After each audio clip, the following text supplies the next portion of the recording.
Hello friends, welcome back to my channel. This is Pushpa Mahi. మీరు ఎలా ఉన్నారు తప్పకుండా కామెంట్ చేయండి. నేనైతే చాలా బాగున్నాను. ఇంకా వీడియో అయితే మీకు తమిళ చూడగానే అర్థమైపోయింది కదా. ఇంకా చాలా రోజుల తర్వాత నేనైతే చేపలు అయితే కర్రీ అయితే చేస్తున్నాను. అది ఏ విధంగా చేశాను కూడా మీకు కూడా చూపిస్తాను. చాలా ఈజీగా మీరు చేసుకోవచ్చు. ఇక్కడైతే నేను బగారా రైస్ మీ అందరు తెలిసే ఉంటుంది కాబట్టి అది చూపించట్లేదు. ముందుగా మనం అయితే గసగసాలు ఉంటాయి కదా, వాటన్నిటిని కూడా ఇలా నానబెట్టుకోవాలి. తర్వాత మిక్సీలో అయితే ఇలా ధనియాలు, మెంతులు, జీలకర్ర వేసుకొని ఒకసారి మిక్సీ చేసుకున్న తర్వాత అదే విధంగా వెల్లుల్లి కూడా మనం మిక్సీ చేసుకొని మళ్ళీ ముందుగానే కట్ చేసి పెట్టుకున్న టమాటాలు ఉంటాయి కదా, వాటన్ని కూడా మిక్సీ చేసుకొని పక్కన పెట్టేసుకోవాలి. ప్యాన్ పెట్టుకొని అందులో ఆయిల్ వేసుకొని మనం ఆనియన్స్ ముందుగానే కట్ చేసుకున్నాం కాబట్టి వాటిని కూడా ఇందులో వేసుకొని మన గోల్డెన్ ఫ్రై వచ్చేదాకా మంచిగా ఫ్రై చేసుకోవాలి. దాని తర్వాత ఇందులో చూపిస్తున్న విధంగా ఏమేమి వేసుకోవాలో చూడండి. ముందుగా అయితే ఇక్కడ మనము ఆల్రెడీ ఆనియన్స్ వేసుకున్నాం కాబట్టి ఇప్పుడైతే నేను పచ్చిమిర్చి వేసుకున్నాను. ఒక 5 మినిట్స్ తర్వాత గోల్డెన్ ఫ్రై వచ్చిన తర్వాతనే ఆనియన్స్ బాగా మంచిగా అయిన తర్వాతనే ఇలా పచ్చిమిర్చి తర్వాత మనము కొద్దిగా కరివేపాకు వేసుకున్న తర్వాత ఒక 5 మినిట్స్ తర్వాత మంచిగా ఇలా అయిన తర్వాత మళ్ళీ ఇందులో చూపిస్తున్నాను.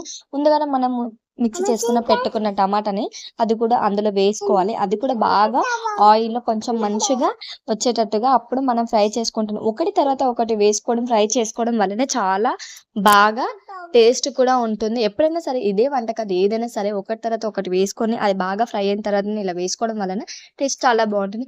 ముందుగానే మనం నానబెట్టుకున్న 1/2 అవర్ ముందు ఈ గసగసాలని కూడా టమాటా బాగా ఆయిల్లో తేలిన తర్వాత ఈ గసగసాలని కూడా వేసుకొని బాగా మంచిగా ఆయిల్లో తేలే వరకు మనం ఇలా ఫ్రై చేసుకోవాలి. ఇదంతా బాగా ఆయిల్ తేలిన తర్వాత ఏం చేయాలో ప్రాసెస్ అయితే చూపిస్తాను. కంటిన్యూగా చూడడం మాత్రం మర్చిపోకండి. నా ఛానల్ సబ్స్క్రైబ్ చేసుకోవడం మాత్రం అసలే మర్చిపోద్దు. ఇక్కడ చూస్తున్న 2 మినిట్స్ తర్వాత ఇలా ఆయిల్ అనేది బాగా బయటికి అయితే తేలింది. దాని తర్వాత ఏం చేయాలో కూడా ప్రాసెస్ అయితే చెప్తాను, తప్పకుండా ఫుల్ వరకు చూడండి. ఇక్కడ చూస్తూ ఉండగా మొత్తం బాయిల్ అయితే ఇలా తేలిన తర్వాత నేనైతే ఆల్రెడీ చేప ముక్కలకైతే పసుపు, కారం, ఉప్పు అన్నీ వేసుకొని పెట్టుకున్నాను కాబట్టి మళ్ళీ అందులో ఆల్రెడీ ఒక స్పూన్ అయితే కారం పొడి వేసుకున్నాను. దాని తర్వాత ఇక్కడైతే నేను 2.5 వేసుకున్నాను. మేము కారం ఎక్కువ తింటాం కాబట్టి నేను కొద్దిగా ఎక్కువ వేసుకున్నాను. మీరు చప్పగా తింటే మాత్రం తక్కువగా వేసుకోకుండా మీకు ఏ విధంగా తింటారో ఆ విధంగా వేసుకొని ఉప్పు, కారం, పసుపు అయితే వేసుకొని అది కలుపుకున్న తర్వాత ముందుగానే నానబెట్టుకున్న చింతపండు అయితే ఇందులో నేనైతే వేసేసుకుంటున్నాను. మీరు ఎక్కువగా కొంతమంది పుల్లగా ఎక్కువ ఉండాలనుకుంటారు, కొంతమంది తక్కువ తింటారు కదా పుల్లగా.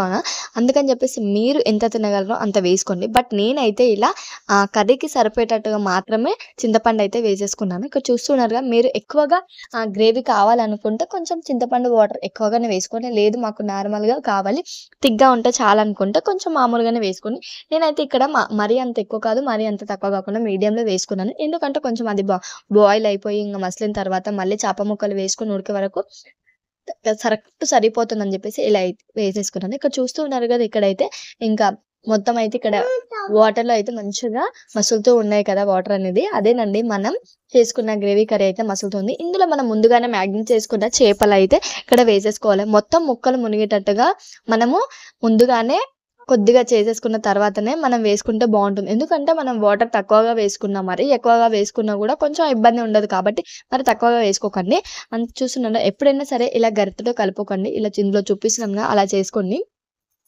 ఇక్కడైతే నేనైతే కర్రీ ఇక్కడైతే ప్రిపేర్ అయితే చేస్తున్నాను. అక్కడైతే బగారా రైస్ కూడా కంప్లీట్ అయింది. కాంబినేషన్ బగారా రైస్ చాలా బాగుంటుంది, అవునా కదా. వైట్ రైస్ కన్నా ఇలా చికెన్ కానీ మటన్ కానీ ఏ చేసినా సరే బగారా రైస్ కాంబినేషన్ చాలా బాగుంటుంది. ఇక్కడ కర్రీ విషయంకి వస్తే మనం ఇక్కడ ఎప్పుడైనా గరిటెతో కలపొద్దు. చేపల కర్రీ ఎప్పుడైనా సరే మనం చేసుకున్న ఏదైనా సరే వెడల్పు పాటే బాండి ఉంటుంది, అది చేసుకుని అది అయితేనే గుండిలో కానీ ఇలా చేసుకుంటే కొంచెం అది ఇరికిటం అయ్యి చేపలు అంతగా ఉడకవు కాబట్టి ఇలా వెడల్పు పాటే బాండి లాంటివి వేసుకొని కొద్దిగా తిప్పడం వల్లనే బాగుంటుంది. ఎందుకంటే గరిట పెట్టడం వల్ల ముక్కలన్నీ విరిగిపోతాయి కాబట్టి ఇలా మీరు చెయ్యకండి. జస్ట్ ఇలా బాండి కలిపాను అనుకో, ఓకే సూపర్ గా ఉంటుంది. ఇక్కడ చూస్తూ ఉన్నారు కదా, ఇలా అయితే రెడీ అయిపోయింది. తర్వాత కొద్దిగా కలుపుకుంటూ ఇలా పెట్టేసుకోండి. కానీ లో ఫ్లేమ్ లో పెట్టుకొని ఒక 15 మినిట్స్ వరకు ఉడకనివ్వండి. ఎందుకంటే హై ఫ్లేమ్ లో పెట్టుకోవడం వల్ల మాడిపోతుంది, చేప కూడా అంత ఉడకదు, మనకు అందులో ఉన్న టేస్ట్ కూడా అంత తెలియదు. కాబట్టి 15 మినిట్స్ వరకు లో ఫ్లేమ్ లో పెట్టుకోవడం వల్ల అది మసాలా కూడా అదే విధంగా కారం కూడా చాలా బాగా ఆ చేప ముక్కకు అంటుతున్నాయి కాబట్టి టేస్ట్ చాలా బాగుంటుంది. బాయ్ బాయ్, నెక్స్ట్ కలుద్దాం. Thank you.